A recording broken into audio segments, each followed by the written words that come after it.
Hi everyone, good morning. Thank you for joining us at ET Retail's inaugural edition of Fashion and Apparel Innovation 2023. The topic of our discussion today is From Runway to Retail, and we are joined by the fashion designer duo, Shantanu and Nikhil Mehra. Thank you, gentlemen. Thank you. Thanks very much. This is the most I've heard my name. I've heard Shantanu Nikhil at least 20 times. So I won't forget it. We're trying to make the best of it. This is how you make a brand, isn't it? Yeah. So to start with, I want to begin with knowing a bit about your journey and what went behind while developing a distinctive identity for your own brand, and what was the idea behind your creative vision. Start with you, Shantanu. So, if not many of you would know that this journey was not kind of fabricated or scripted, it just happened. It was just an opportunity which both Nikhil and I found within ourselves that can we do something together. I am an MBA in finance, and I did that from Ohio State University uh, in America, while Nikhil at the same time was doing his master's in fashion from FIDM in Los Angeles.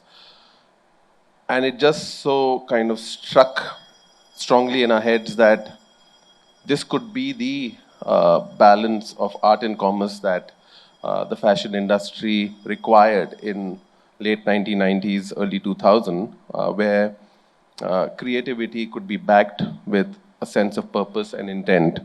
And I think that's how the journey started. We were in the US for about 4 years. We gave up everything, just relied on certain ideas of taking the contemporary India wave forward, because everything around that time was very overtly traditional. No one was talking the other side of India, which was the decadence, the shapes, the silhouettes, the drapes, and the number of things that can be just created out of a beautiful silhouette called sari, and how we could present a bit of asymmetry and the chaos that surrounds India in the most contemporary avatar. I think that's what started the journey. Nikhil, if you can add to this a bit and focus a bit more on what influenced your designs and the factors that sort of created the brand ethos today. As a designer, I can tell you that whatever you create influences the world. It's not the opposite. You don't get influenced and you don't create design and then influence people to buy it. So when Shantanu and I came back, I remember it was very clear that we wanted to use India as a contemporary background, not as a tradition, although we have the most traditional and incredible fabrics and textiles, but we wanted to use the sartorial side of it.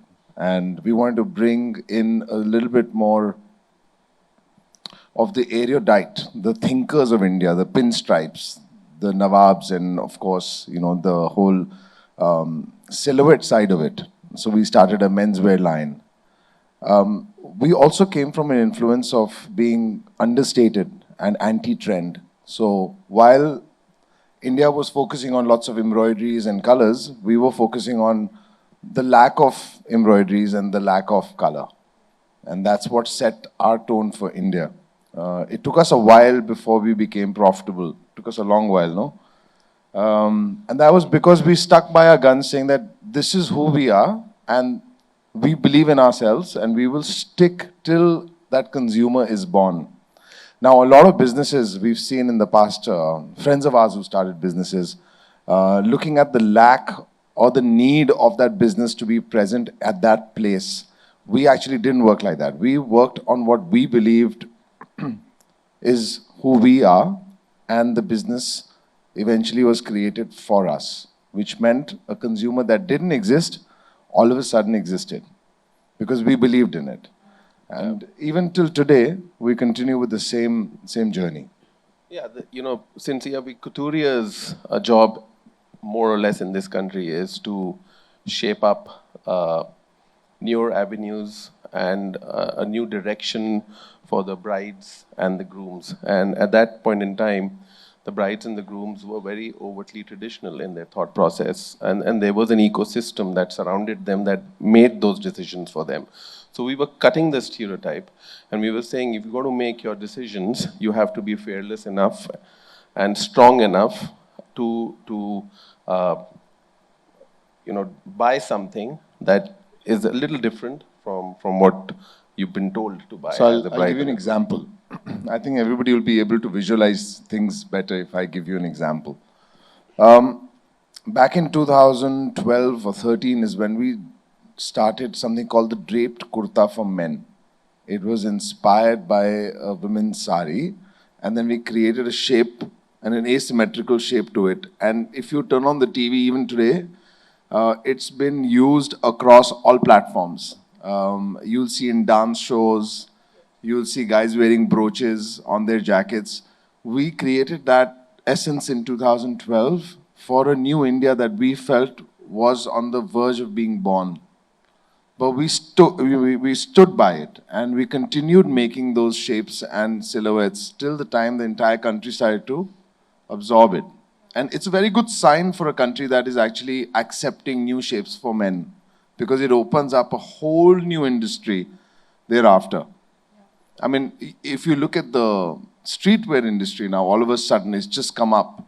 In the next 5 years, when you get to hear in introductions the size of the business, a large part of that size will also be considered to be given to streetwear and lifestyle wear, which is India's new birth. It all comes because we create opportunities and experiments, and we see India absorbing it beautifully.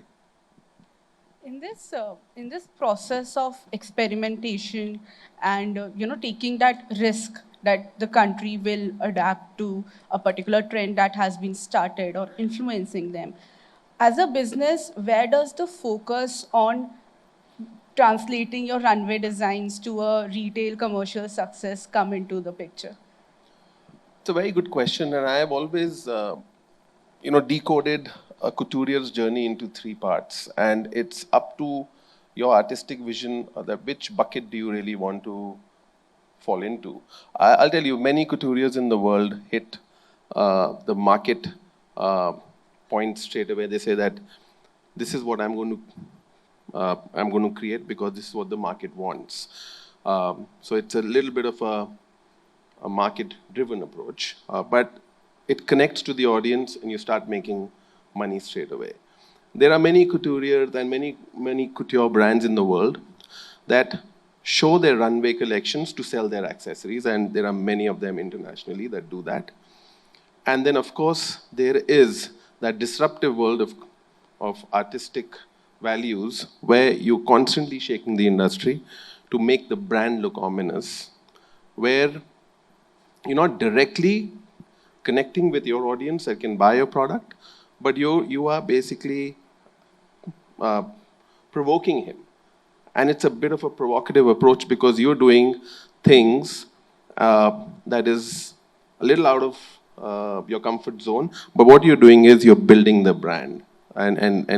So I think for us as designers, we followed the third route, which is, since we were representing the contemporary side of Indian bridal wear at that point in time, and we were a completely contemporary mindset as a brand, we had to shake the world. We had to, alongside this journey, we had also had to educate the consumers.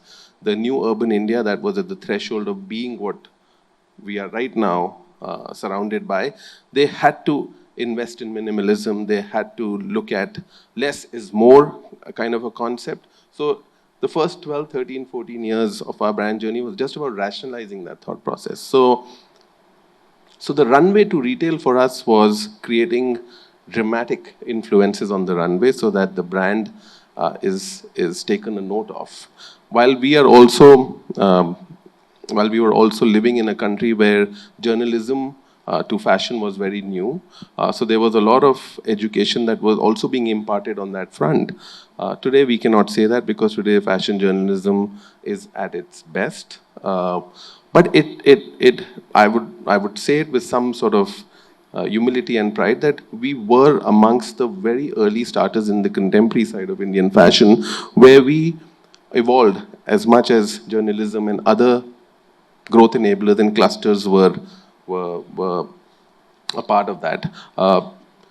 But now when we look at our journey, when we have kind of rationalized the brand and we know what are the products and what are some of the offerings that Shantanu Nikhil is known for, we've now kind of in the last 2 or 3 years, we've looked at a retail to runway approach, which is the reverse of this conversation, because we create that we feel connects with the audience, and if we can stylize that on a runway and then kind of present it in our own unique way, you automatically connecting to the consumer. So that's how we progressed. That is a very interesting approach to look at how the fashion label world is evolving today. Nikhil, I want to ask you this question. Between the two of you, are there such conversations wherein you have to find that middle ground of balancing your artistic expression and the need for profitability? So technically, he's my boss. I report to him. The good thing is that Shantanu comes with a very strong design acumen. He understands, and I think it's in the genes. He looks at a product that my team and I are creating, and he can decipher between whether this should be selling in north part of India, should it be in Mumbai, or should it be doing better in Bangalore. He has that acumen. And then to go at it with a very strong marketing approach. So there are times when I'm telling Shantanu, I want to do a fashion show where I can be fully creative. And then he'd be like, okay, it's a good idea. Maybe not at this point. Maybe you could do a photo shoot, which could be speaking about how you are feeling emotionally. But at the runway, maybe we want to do something that is focused on our consumer. So he's very consumer-centric, and yet gives me a chance to move away from the consumer for a bit and have fun with it. There was a time when I was defiant and I said, no, I want to do this show, and we called it Nomad. And the post-show sales were not very exciting. And then he stayed quiet and he just told me that, now your budget for your next show is just gone, because you used it here and it didn't result in sales. So I really respect and admire the fact that business is so key for creativity, as is creativity for business. And we both play this role quite cleverly. And we've also understood now the value of discipline, because in India we have abundance of everything. We have great craft, we have great fabrics. We can think of an idea in 4 hours, it is ready in our factories. I mean, can you understand how dangerous that is when you become such a massive manufacturing ability in the world, that whatever is in your head is in front of you in the next 4 to 5 hours? It's very dangerous. So Shantanu helps me to curb that excitement. No, but as much as he may say that he reports to me, it's not true. Because for me, art takes the step forward. No commerce without art. So, but you know what? He's also a very clever, obviously as a designer, he's also very clever about where the retail market is heading. So there is a lot of overlapping energies we have. So, in the sense that he does understand retail also quite well, as much as he underestimates himself on that front. So, but he is one of the most, versatile, fluid, elastic designers, and it's not a surprise that from doing couture to doing bridge to luxury to doing sports, now with our new brand called SNCC, Shantanu Nikhil Cricket Club, this vertically kind of cutting the pyramid and positioning each of those brands uniquely to this beautiful diaspora of the urban India that we are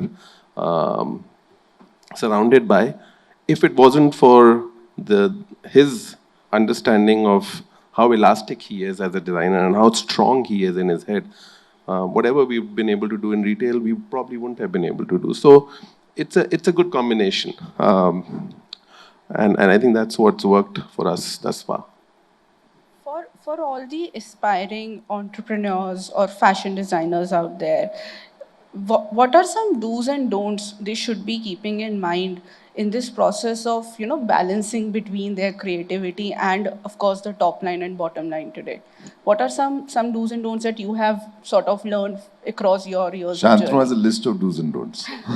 But I think one of the most important things for any creative startup is to have a strong head of business. It's very, very important, because till you don't, and I've seen that, Shantanu brings that security to creativity. That, okay, business will be done, there is a cycle for business, these many samples have to be created and produced by this time. Otherwise, designers are all over the place. We'll keep creating, and we fall in love with our product so much we don't want to sell it. It just happened to me yesterday. We made something for a client, and she's getting married in, 3 months. And while I was creating it, she saw it, she loved it, and I told her, I can't sell it to you. She goes, why? I said, because I love it too much. See, that's a problem. So that's why you need a Shantanu in your business. The first thing you want to do when you build a business is get a Shantanu to look over your business. That's absolutely correct. Oh, Your having said that, thoughts? we're also very lucky that we started our careers when there was not many of us. We could learn from our mistakes. We could fall down and then again come back and rise. But today's day and age, competition is just too high.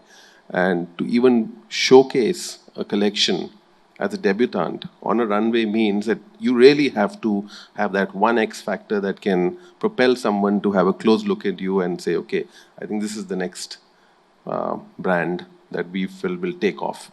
I feel there's just too many of them trying to showcase on a platform where it's too crowded. So you have to be on point. You'll have to go with a certain vision of what your artistic values are. I also feel one of the most important things in the creative business is, if you are starting up and starting out, you have to design a range for the next 4 years. Not for tomorrow, not for next season. You have to be prepared for at least 2.5 to 3 years, because till you don't realize your consistency, your consumer is just going to drop you. And the consumer is so sharp. The moment they love something from your brand, and if it's not available again in another color palette or another textile, but the same silhouette, the same ethos, the same feeling, they'll drop you in a second and they'll go to someone else. And that's why lots of young businesses start on the verge of growth, they'll drop because either the designer changed, or he went through, a shift in his head, or he got influenced with something else in his life, or he, may have had a massive opportunity that came around and the design changed, and the consumer immediately dropped them. So for building brand loyalty, having a runway of 3 to 4 years is something very crucial to begin with. Yeah. I also wanted to get comment from you guys on your partnership with the Aditya Birla Group. I mean, it was one of the most exciting, news that came from the fashion label world. What went behind while making that decision? Shantanu will tell you the insights, but I can tell you one thing. Whenever I'm out and I meet people, they always ask me with a bit of a question mark in their head, how's it going? There's always this question mark whether it's the right decision for a brand to merge with a corporate brand. And I'm always a little surprised by that question. Maybe because in India, we've not seen enough mergers that have happened in our industry. Up until 5 years ago, the fashion industry was someone or something that the designers would go out partying. You'll see them at nightclubs. And the Aditya Birla Group clearly has told the world it's not that, right? So I just want to clear that out, that it's one of the best things that can happen to the industry, where we're getting a chance to really get corporatized. Now, although we knew this before, the SAP systems, which were now in place, but at the time when we were running our business on our own, it's a very expensive endeavor, but it changes your modus operandi, it changes the way you look at your business.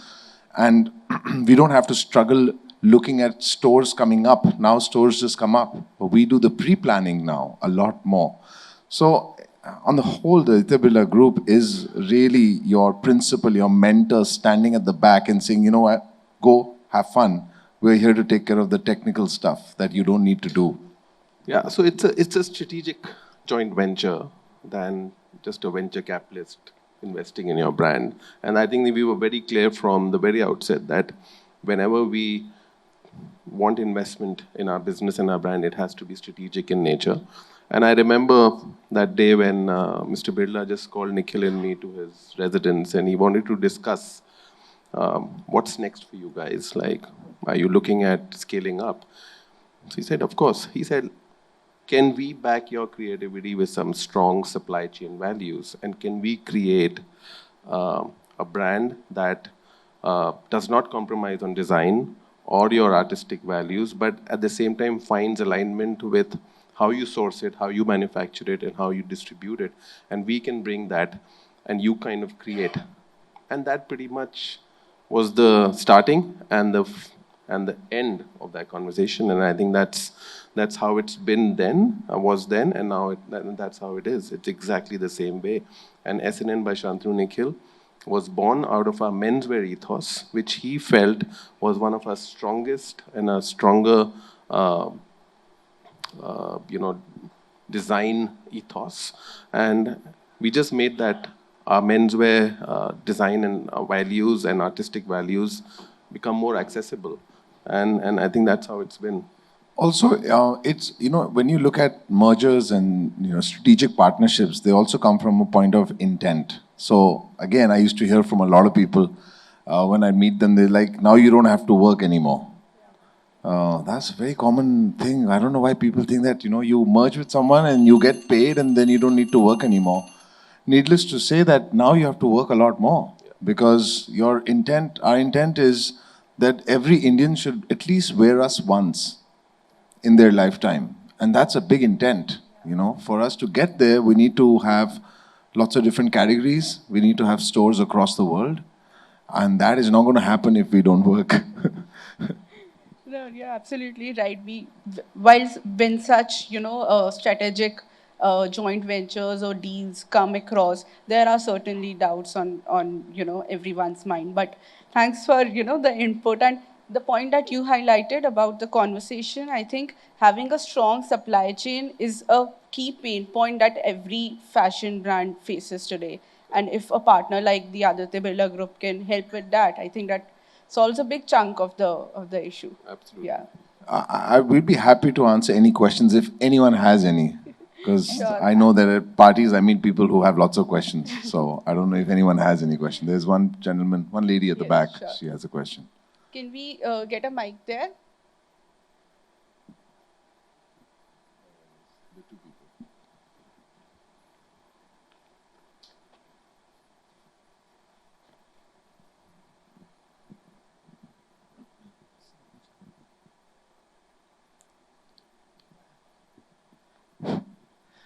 Hi, I'm Pranav, and I have worked with Aditya Birla, and just have a very tiny little question. So, having partnered with Aditya Birla, I saw your stores in one of the most premium places across the country, right? Like your SNCC was launched, and it was a massive window display, and it had huge eyeballs so all over it, right?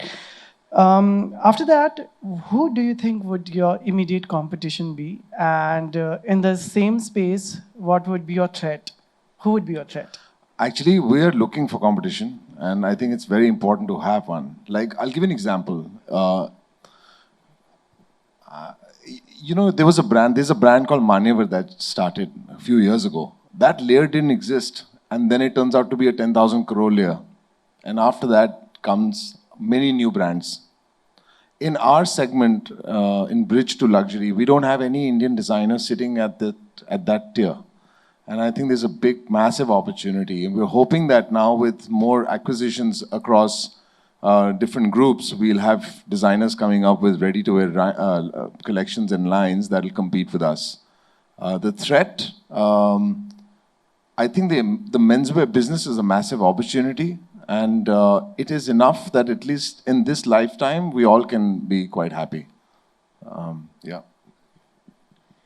We can take one more question. in the mic in the front, please.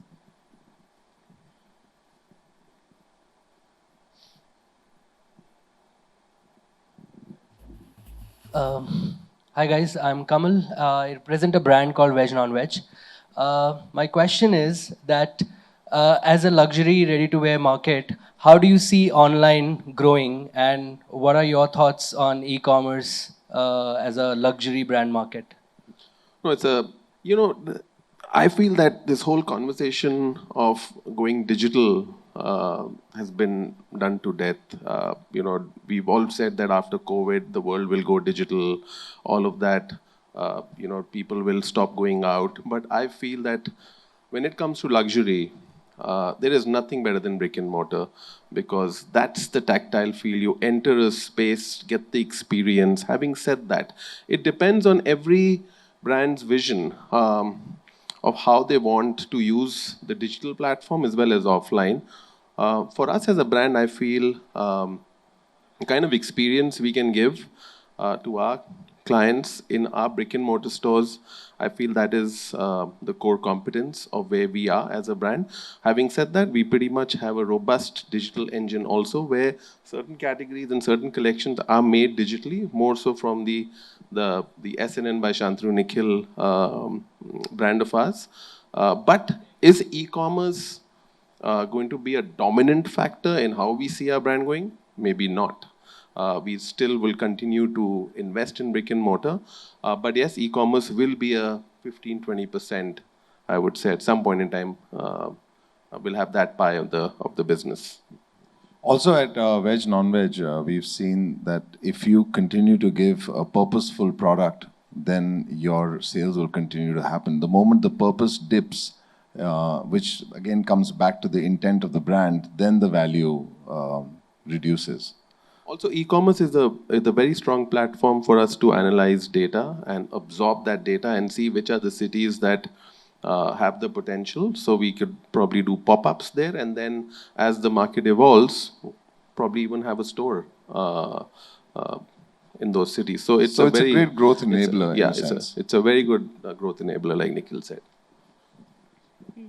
Yeah, thank you so much for these inputs, and this seems like the perfect time to wrap up our conversation. I can see more questions in the audience, but I think we can take them offline, right? Thank you so much again. Thank you so much for having us. Thank you. Had a wonderful morning. Thank you.